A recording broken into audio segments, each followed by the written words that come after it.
19 billion US dollar itu memang banyak yang terkait mengenai green infrastructure, tetapi tidak semata-mata terkait mengenai transisi energi saja, karena kan ada beberapa proyek-proyek green infrastructure nggak terkait langsung. Jadi misalnya Oke. pengembangan green ports, misalnya itu kan ya tidak terkait langsung dengan proyek transisi energi. Nah, tapi terkait mengenai komitmen daripada negara-negara besar, memang kita ingin membicarakannya dalam sebuah sesi yang khusus dalam kegiatan hari ini, khususnya yang terkait mengenai bagaimana pembiayaan mengenai green infrastructure ataupun juga digital economy ini akan bisa disupport melalui kegiatan pembiayaan yang sustainable ke depannya. Nah, kita tentunya berharap bahwa dukungan bukan hanya berasal dari negara-negara yang memang menjadi bagian dari kawasan ini saja, tetapi juga tentunya dengan adanya dukungan dari pembiayaan, karena kan sudah, kalau kita bicara mengenai transisi energi, memang merupakan bagian daripada kesepakatan bersama akan menyediakan dana sebesar kurang lebih sekitar 100 billion US dollar, dan tahun lalu di dalam G20 Indonesia juga bisa menerima komitmen dari negara-negara IPGs dan juga dari GFANZ untuk bisa melakukan implementasi daripada JETP, Just Energy Transition Partnership, sebesar kurang lebih sekitar 20 billion dollar. Tapi proses ini tentunya juga masih berjalan terus, ya, kita juga masih terus berdiskusi dengan baik itu para donor, yaitu dalam bentuk IPGs dan juga lembaga-lembaga keuangan yang terrangkum dalam GFANZ, untuk bisa membicarakan kira-kira prioritas dalam hal pengembangan energi transisi ke depannya, khususnya di Indonesia akan dilakukan seperti apa. Baik Pak, menurut kacamata Anda sendiri secara holistik, bagaimana Anda melihat posisi Indonesia sebagai penyelenggara dari KTT ASEAN ke-43 di tengah gejolak global ataupun situasi geopolitik global yang saat ini terjadi? Saya rasa justru disinilah keketuaan Indonesia itu sebabnya, sekali lagi, penekanan kita adalah bagaimana pertama menempatkan bagaimana masa depan daripada ASEAN itu sendiri, visi jangka panjang daripada ASEAN itu sendiri. Yang kedua dan juga yang ketiga adalah bagaimana kita menekankan pentingnya kita melakukan kolaborasi. Di tengah-tengah adanya tensi geopolitik yang semakin meninggi ini, tentunya kalau kita berfokuskan kepada pembicaraan kepada masalah-masalah yang terkait mengenai security dan geopolitics, juga tentunya tensi ini mungkin akan semakin meningkat. Tetapi kalau kita memfokuskan juga kepada bagaimana kerjasama, kolaborasi, dan juga bagaimana kita melakukan diskusi yang ada ini, termasuk dengan penyelenggaraan AIPF kali ini, adalah dengan bagaimana kita menekankan pentingnya inklusivitas. Jadi semua pihak yang ada memang di kawasan ini, di kawasan Indo-Pasifik, untuk bisa di-engage, diajak bicara mengenai bagaimana kolaborasi ini bisa dilakukan tanpa melakukan eksklusi atau pengecualian kepada pihak-pihak manapun.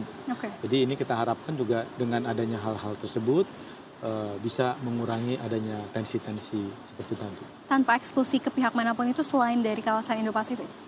Terutama yang berada di kawasan Indo-Pasifik, karena ini konteksnya adalah bicara mengenai bagaimana pengembangan Indo-Pasifik yang sebelumnya mungkin penekannya adalah kepada masalah-masalah yang terkait mengenai security dan juga keamanan, menjadi sesuatu yang lebih konkret sifatnya. Jadi ini yang juga kita harapkan, bukan hanya menurunkan tensi yang ada, tetapi juga dari sisi lain juga akan bisa menjadikan KTT ASEAN kali ini juga lebih konkret.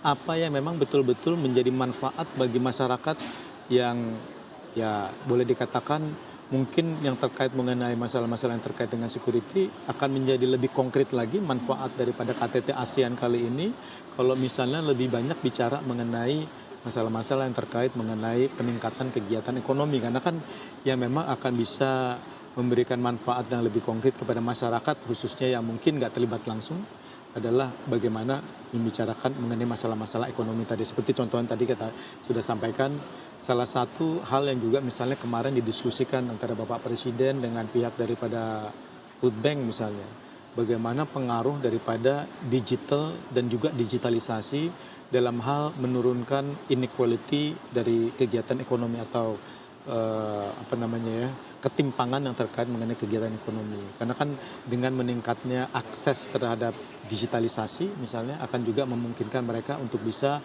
melakukan kegiatan ekonomi yang bisa mengakses masyarakat yang lebih luas juga. Jadi ini adalah hal-hal yang memang kita rasakan dan itu juga sebabnya DEFA adalah merupakan atau Digital Economy Framework Agreement merupakan salah satu agenda yang memang tentunya kita dorong selain daripada masalah-masalah yang terkait mengenai green infrastructure misalnya. Lalu juga yang terkait mengenai tourism dan juga creative industry. Karena kan tourism ini memang merupakan salah satu sektor yang memang menciptakan lapangan kerja bagi cukup banyak masyarakat. Dan kita lihat juga sebetulnya di kawasan Asia ini dan juga Indo-Pasifik cukup banyak potensi-potensi untuk bisa mengembangkan kegiatan tourism dan juga sambil melihat bagaimana dengan meningkatnya konektivitas kita juga bisa meningkatkan adanya kegiatan tourism yang semakin terkoneksi antara satu negara dengan negara lain khususnya di kawasan ASEAN dan lebih luas lagi tentunya di kawasan Indo-Pasifik. Tetapi di luar itu kita juga melihat sebetulnya yang namanya experience ekonomi bukan hanya yang terkait mengenai kegiatan yang terkait dengan sektor pariwisata saja, tetapi juga yang terkait dengan sektor kreatif industri misalnya. Jadi ini juga merupakan hal-hal yang kita harapkan bagaimana melalui KTT ASEAN dan juga melalui AIPF yang juga merupakan dua rangkaian kegiatan yang boleh katakan selaras ya, betul-betul antara satu kegiatan yang ada di KTT ASEAN dan dibicarakan di dalam ASEAN Economic Council misalnya, ini betul-betul bisa diimplementasikan secara lebih konkret melalui pembahasan yang dilakukan di dalam ASEAN Indo-Pacific Forum tadi. Baik Pak, sekarang kita beralih ke peserta yang menghadiri KTT ASEAN ke-43 ini. Pertemuan KTT ASEAN ini kan menjadi menarik karena dihadiri oleh negara yang tengah bersitegang seperti Amerika Serikat dan juga China. Nah, lalu bagaimana Indonesia bisa menyambut dengan baik kedua negara yang tengah bersitegang secara dalam hal situasi geopolitik yang sedang memanas saat ini? Ya, itu tadi ya saya rasa justru di keketuaan Indonesia dalam ASEAN kali ini kita sekali lagi ingin menekankan pentingnya bahwa adanya upaya-upaya dari semua pihak untuk bisa memastikan adanya stabilitas, adanya perdamaian, adanya kerjasama antara semua pihak yang berada di kawasan ini. Ini yang memang betul-betul kita harapkan untuk bisa ditekankan kepada semua dan meninggalkan ataupun juga mengurangi pembahasan-pembahasan yang terkait mengenai geopolitik tension yang ada. Nah ini yang kita harapkan memang kita bisa bangun dan kita optimis bahwa dengan adanya pembahasan baik itu yang ada di ASEAN sendiri maupun di dalam related summit atau summit-summit lainnya, summit-summit dengan para dialog partners, ASEAN Plus 3 misalnya, atau East Asia Summit yang juga merupakan bagian daripada summit ini juga kita harapkan betul-betul lebih kepada penekanan bagaimana kita memastikan bahwa adanya kerjasama yang lebih baik antara semua pihak yang ada di kawasan ini. Baik, jadi memang pembicaraannya nanti diarahkan kepada kerjasama yang lebih baik di antara kawasan dan juga Asian Plus 3. Kemudian juga akan menghindari pembicaraan terkait dengan situasi geopolitik global ataupun tension yang ada tadi, begitu ya Pak. Kemudian Pak Pahala, bagaimana sih sebetulnya harapan Anda terkait dengan dan juga untuk negara lainnya yang nanti akan menerima estafet dari tongkat kepemimpinan KTT ASEAN di 2024? Iya, tentunya melanjutkan dan memastikan adanya keberlanjutan antara hal-hal yang memang sudah kita bicarakan dalam forum kegiatan KTT ASEAN dan juga berbagai kegiatan flagship eventnya yang ada pada kali ini untuk bisa dilanjutkan. Jadi seperti misalnya pembahasan yang terkait mengenai epicentrum of growth kan seperti yang kita lihat sebelumnya bahwa sebelumnya ada pembicaraan bagaimana ASEAN bisa mulai membicarakan bagaimana EV ecosystem ini bisa dibangun. Kemudian di dalam KTT berikutnya 43 itu bisa dibahas bukan hanya di antara negara-negara ASEAN tetapi juga dengan para negara-negara partners atau dialog partners khususnya dalam hal ini adalah ASEAN Plus 3. Nah ini yang juga kita harapkan hal-hal seperti ini memang juga bisa berlangsung. Seperti misalnya apa yang sudah dirintis dan sudah dimulai melalui pembahasan Digital Economy Framework pada saat ini itu mulai betul-betul pembahasannya bisa diperdalam dalam kegiatan KTT ASEAN berikutnya.